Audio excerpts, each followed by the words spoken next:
प्रभु का अपकार करें और प्रभु के सामने मुंह दिखाएं। कोई प्राणी हमारे गले में माला डालाए, आंख में कांटा चुभो होए, उसकी कोई भक्ति है? आंख में तो कांटा डाले और गले में माला पहनावे। तो हम भगवान की बहुत भक्ति करें, लेकिन भगवान के अंशों को, जीवों को सतावें, तो ये भक्ति नहीं गिनी जाती। भागवत में लिखा है, जैसे राख में होम करना बेकार होता है, कोई राख में होम करे, भस्म में होम करे, तो भस्म में किया हुआ होम बेकार जाता है। ऐसे जो प्राणी जीवों को सताता है और भगवान की भक्ति करता है, उसकी भक्ति बेकार होती है। नाना विधैश्च नैवेद्य द्रव्य में नाम मतोषणम भूता हो मानिनार्चायाम ना हम तुझसे कदाचन। नाना प्रकार के नैवेद्यों से, अरबों खरबों रुपयों के नैवेद्यों का अर्पण करके भी कोई भगवान की पूजा करता है, लेकिन प्राणियों को सताता, गरीबों को, दरिद्रों को, दीनों को सताता है। को मंदिर की पूजा कर रहे हैं, घंटा घड़ियाल बजा रहे हैं, 56 भोग समर्पण कर रहे हैं, पर कोई भूखा आदमी आया, एक रोटी का टुकड़ा हमको दो, तो उसको डांट करके दूर भगा दिया, मंदिर के पार जाओ, यहां खड़े मत हो, खबरदार। तो ऐसे लोग जो है, जो अरबों खरबों रुपए खर्च करके भगवान की पूजा करते हैं, तो किसी दरिद्र को, किसी दीन को, किसी दुखी को एक रोटी का टुकड़ा देने में भी हिम्मत नहीं करते और अपमान करते हैं, तिरस्कार करते हैं प्राणियों का। उनकी पूजा से भगवान कभी प्रसन्न नहीं। जैसे राख में होम करना बेकार होता है, ऐसे प्राणियों के अपमान करने वाले प्राणी द्वारा की गई पूजा भी उसी प्रकार की बेकार हो जाती है। इसीलिए भगवान की काष्ठमयी, धातुमयी, पाषाणमयी प्रतिमा में अनंत ब्रह्मांड नायक परमात्मा की पूजा तो करो ही, साथ ही ये भी समझो, ये जितने प्राणी हैं, मनुष्य हैं, ये भी भगवान की ही एक मूर्ति, इनमें भी वही भगवान अशरण शरण अकारण करुण करुणा वरुणालय भगवान प्रविष्ट है। इसलिए अनेक रूप में आए हुए प्रभु को पहचान लेना, उनका सुनना, उनका भूल कर अपमान न होने देना, ये सबसे बड़ी भगवान की पूजा है।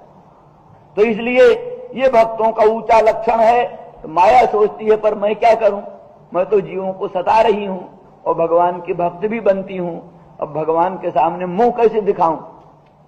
इसलिए बिलज्जमानया जस्य स्थातुम इच्छा पथे मोया, भगवान के सामने, भगवान के नेत्र पथ के सामने खड़ी होने में माया शर्माती। बोले ऐसा समझती है तो न सतावे भाई, ऐसा समझती है, सताने के से प्रभु के सामने खड़ी होने में शर्म लगती है तो न सतावे। कहा ये भी उसका स्वभाव, कहता मैं करूंगा, अगर जीव प्रभु से विमुख रहेंगे तो जरूर सताऊंगी, कुछ भी हो, ये जब तक प्रभु से विमुख रहेंगे तब तक सताऊंगी। मेरे न सताने का एक ही शर्त है कि प्रभु के सम्मुख हो। ये उसके हृदय का भाव जानते हैं प्रभु।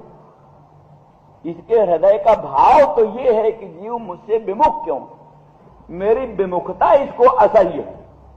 जीव भगवत विमुख हो, ये माया को सहन नहीं होता। इसीलिए माया सताती हुई भी उसके हृदय में उद्देश्य यही रहता है कि ये ऊब करके प्रभु के चरणों की शरण जाए।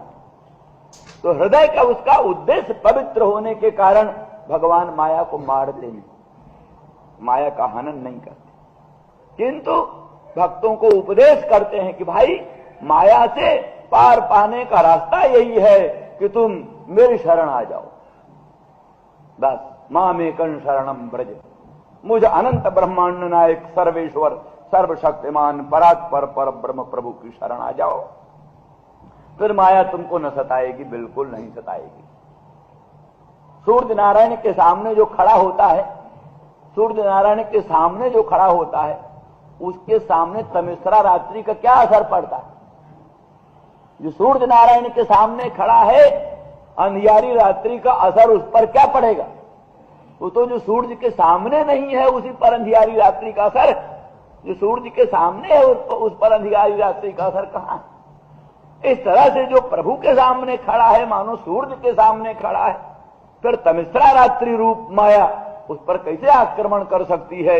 इसलिए सीधा सिद्धांत है, मामेव जे प्रपद्यन्ते माया में तांतरंचिते।